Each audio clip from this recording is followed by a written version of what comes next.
नमस्कार. संत स्वामी माझा संगाती या आपल्या चॅनलमध्ये मी विलास गावरसकर आपल्या सर्वांचं मनापासून स्वागत करतो. मंडळी, आज आपण अनुभव ऐकणार आहोत अनिल यांचा. अनिल हे आपले सबस्क्रायबर आहेत आणि त्यांनी खूप जवळून स्वामींचा अनुभव बघितलेला आहे, ऐकलेला आहे आणि त्यावरून त्यांचे काही मतं तयार झालेली आहेत. खरं तर अनिल यांनी ज्यावेळेस तो अनुभव सांगितला, मला शेअर केला, त्यावेळेस एक असं विचारलं की आध्यात्मिक व्यक्ती आणि ज्या व्यक्तीला आध्यात्मिक बॅकग्राऊंड नाही आहे त्यांच्यामध्ये नेमका फरक आपण कसा ओळखायचा. तर म्हटलं, आपण नेहमीच सांगतो की ज्यांचं वागणं किंवा वर्तणूक ही थोडीफार एका व्हॅल्यूजला धरून आहे, एथिक्स त्यांच्याकडे आहेत, नैतिक मूल्य जे जपण्याचे प्रयत्न करतात आणि ज्यांच्या आचरणातून काही गोष्टी जाणवतात, त्यांना आपण आध्यात्मिक म्हणू शकतो.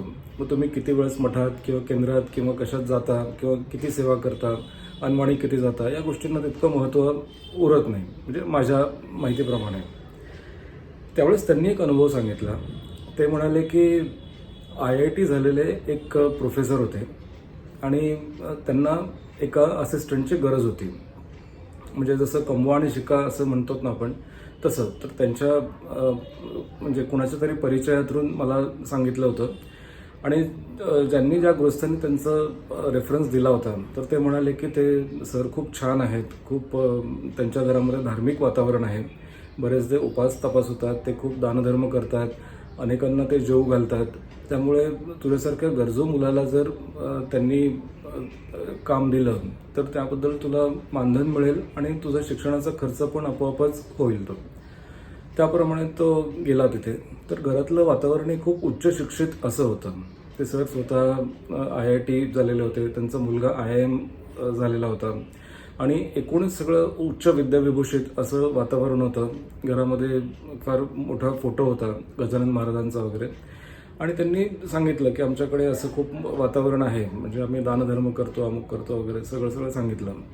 त्याला खूप बरं वाटलं आणि ज्यावेळेस त्याने तिथे जायला सुरुवात केली त्यावेळेला त्याच्या लक्षात आलं की यांचं बोलणं आणि यांचं वागणं याच्यामध्ये बराच तफावत आहे, बराच फरक आहे. आणि मग त्यातून त्याला असं वाटलं की नाही, याच्यात आपण काहीतरी काय करावं त्याला कळेना, कारण त्यांची गरज होती. आणि ते म्हणतात की गरजवंताला अक्कल नसते. आमच्या घरात काही एवढं वातावरण असं हे नव्हतं धार्मिक किंवा आध्यात्मिक वगैरे, पण तरी माझ्या आईवडिलांनी जे मला शिकवलं होतं ते म्हणजे सगळ्यांचा आदर करा, सगळ्यांना प्रेमाने वागा आणि सगळ्यांना आपलंसं करण्याचा प्रयत्न करा. तुम्ही कोणाचं मिंधेगिरी करू नका. आणि अशा ज्या काही व्हॅल्यूज आपल्याला लहानपणी सांगितल्या जात आहेत त्या त्याला सांगितलेल्या होत्या. पण या सुशिक्षितांच्या घरी तर हे जरा वेगळं वातावरण होतं. मग त्याने एकदा विचारलं की ही सेवा आपण जे म्हणतो ते त्याचा अर्थ काय असतो. त्याने सांगितलं की मग सगळ्या गोष्टी सांगितल्या. पंचमहाभूतांनी बनलेले शरीर आहे आणि त्याच्यामध्ये मग आपली 5 तत्व, आपले गुरु आणि त्यांच्यासाठी आपण हे करायचं असतं वगैरे वगैरे. पण तो नेहमी म्हणत होता की त्यांच्या वर्तनामध्ये, वागण्यामध्ये बराचसा फरक जाणवतो. ते ज्यावेळेस मला वागवायचे त्यावेळेला त्यांची वागणूक खूप हीन असायची. त्याबरोबर त्यांच्याकडे जे कामाला मंडळी असायची, म्हणजे अगदी जे झाडू मारणारे वगैरे आहेत, तर त्यांना पण त्यांची वागणूक खूप हीन दर्जाची अशी असायची, म्हणजे माणुसकीला धरून नसायची. अन्न दिलं तरीसुद्धा ते असं पिशवी लांब ठेवून द्यायचे आणि ती उचल असं ते म्हणायचे आणि अनेक छोट्या छोट्या गोष्टी त्यांनी सांगितल्या. तर तो म्हणाला की त्यामुळे मला अशा लोकांविषयी एक थोडंसं वेगळं मत किंवा नकारात्मक मत माझं तयार व्हायला लागलं की माणसं नुसतंच बोलतात किंवा नुसतंच गोडगोड बोलतात बाहेर समाजामध्ये, किंवा आम्ही शिक्षकी पेशामध्ये आहोत तर त्यामुळे आम्ही मुलांना शिकवतो, पण प्रत्यक्षामध्ये मात्र यांचा अनुभव असा वेगळा काय येतो. म्हणजे यांचे गुरु त्यांना नीट मार्ग दाखवत नाहीत का, किंवा हे ते नीट फॉलो करत नाहीत का, असं काही त्याचा संभ्रम पडत होता. आणि एकदा असं झालं की कुठल्या तरी गोष्टींवरून काहीतरी वाद झाले आणि त्यांनी खूप काही अपमानास्पद वागणूक दिली. तेव्हापासून त्याने शांतपणे तिथे जाणं बंद केलं. पण मनामध्ये तो सुप्त राग त्याच्या मनामध्ये होता की ही जी मंडळी देखावा करतात की मठांमध्ये जाण्यासारखं किंवा आम्ही आध्यात्मिक आहोत, गळ्यामध्ये रुद्राक्ष घालणं किंवा भजनांचे कार्यक्रम घरी करणं आणि लोकांना दाखवणं की आम्ही खूप हे आहोत, धार्मिक आहोत वगैरे. तर मग याच्याविषयी थोडासा राग त्यांच्या मनात यायला लागला कालांतराने काय झालं माहिती नाही, त्या गृहस्थांनी मग त्याला परत बोलावून घेतलं आणि त्याला परत आपलंसं केलं आणि मग नंतर त्यांच्या वागण्यामध्ये बराचसा बदल जाणवायला लागला. तो म्हटला मला थोडं थोडं सिनेमासारखं वाटायला लागलं. म्हणजे सिनेमामध्ये 2-2.5 तासांमध्येच चुकीची जाणीव होते, ती उपरती होते आणि परत मग सगळ्या गाड्या म्हणजे रुळावरती यायला लागतात.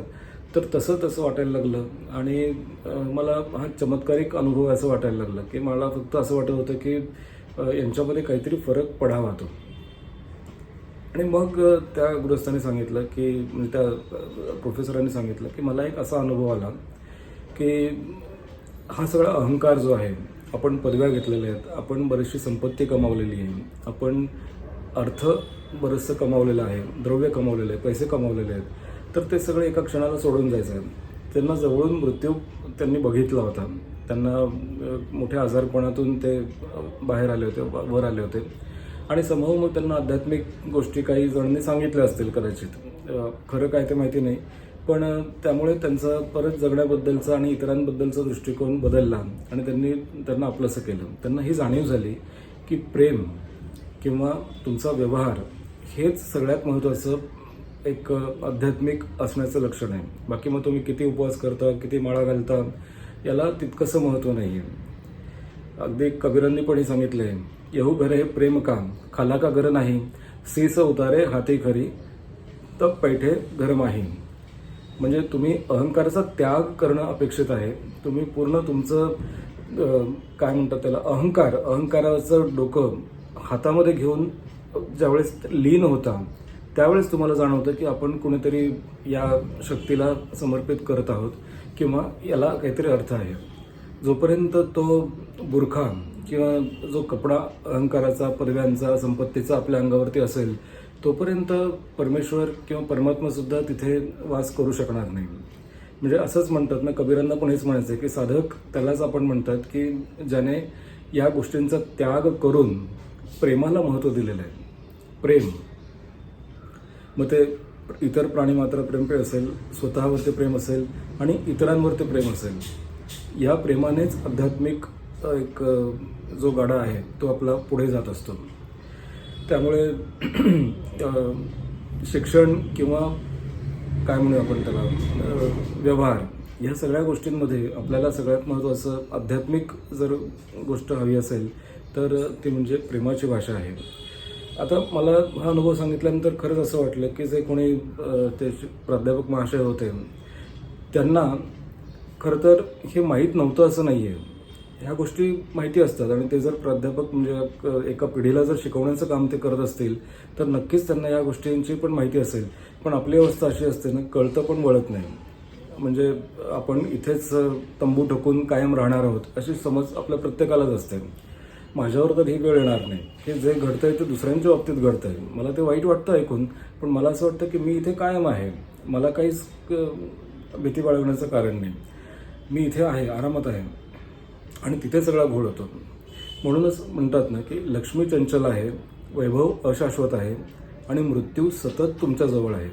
या 3 गोष्टींनी तुमच्या दिवसाची सुरुवात आणि जर शेवट दिवसाचा केलात तर आपल्या वागण्यामध्ये खूपसा बदल होईल. आता अनिल हे जे उदाहरण आहे, त्यांनी कमवा आणि शिका अशा योजनेअंतर्गत म्हणता येईल त्याला. ही काही शासनाची योजना नव्हती, पण एक अशाच प्रेफरन्सेस थ्रू त्यांनी आर्थिक मदत घेऊन स्वतःचं करिअर डेव्हलप करण्याचा प्रयत्न केला होता. आज खूप कष्टातून ते खूप छान काम करत आहेत. एक नोकरी त्यांना मिळवलेली आहे. स्वतःचं छोटंसं का होईना पण घर त्यांनी निर्माण केलेलं आहे, उभं केलेलं आहे. आणि मला असं वाटतं की याचात खरं परमेश्वर आहे किंवा हे जास्त कौतुकास्पद पण आहे आणि थोडंसं आपल्याला प्रेरणा देणारं असं पण आहे. म्हणजे सगळेच काही IIT IIM केलेले वाईट असतात असं नाही आहे, म्हणजे हे नसतात असं नाही आहे. पण तो जो अहंकार येतो ना, म्हणून गुरूंकडे नेहमी जाताना आपण आपली ओळख काय असं जर कोणी विचारलं तर आपण म्हणतो की मी IIM केलेलं आहे, मी IIT मध्ये आहे, मी अमुक आहे, तमुक आहे. तर तसं नाही आहे. तर मी एक साधक आहे. ही ओळख प्रत्येकाला म्हणजे गुरुतुल्य व्यक्तींना महत्त्वाची असते. माणूस म्हणून आपण जगतो, माणूस म्हणूनच आपण राहिलं पाहिजे, माणूस म्हणूनच आपण वावरलं पाहिजे. तरच आध्यात्मिक गोष्टींना अर्थ आहे.